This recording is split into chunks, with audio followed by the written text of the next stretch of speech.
Вторник, 3 октомври, кратки вести во 12 часот. Република Македонија се повеќе мириса на уставни измени и избори, по тој или обратен редослед, откако и актуелната власт, но и опозицијата се постојано на терен, се посетуваат градови, фабрики, села, училишта, градинки. Периодов наназад започнаа постојано да се појавуваат некои подзаборавени ликови и политичари, па ако некој заспал пред 15 години и се разбудил денес, скоро ништо нема да му е сменето, затоа што во медиумите постојано се Никола Груевски, Зоран Заев, Љупчо Георгиевски. Фали уште Бранко Црвенковски да се појави лично и да имаме комплетно враќање во иднината. Секојдневните скандали од епски размери, недопирливоста на поединци, неказнивоста во секоја област само го продлабочуваат јазот помеѓу граѓаните и избраните, а вадењето на некои стари ликови само уште појасно покажува до каде е дојдена работата.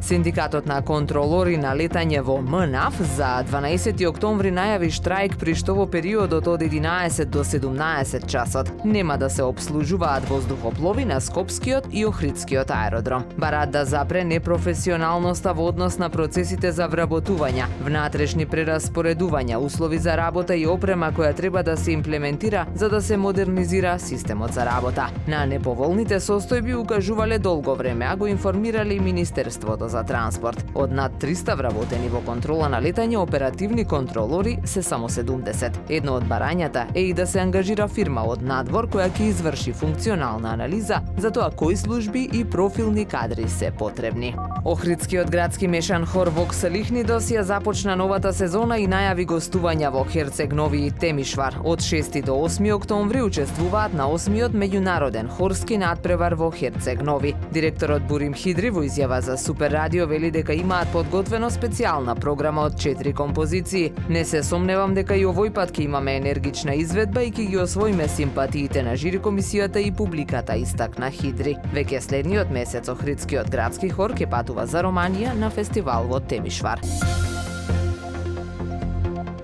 Времето денес сончево со мала до умерена облачност, дува слаб ветер од промелив правец. Максималната температура во Охрид до 22 степени. Повеќе информации на ohridpress.com.mk. Уредник и водител на вестите Даниела Спасик. Технички реализатор Реджеп Селман.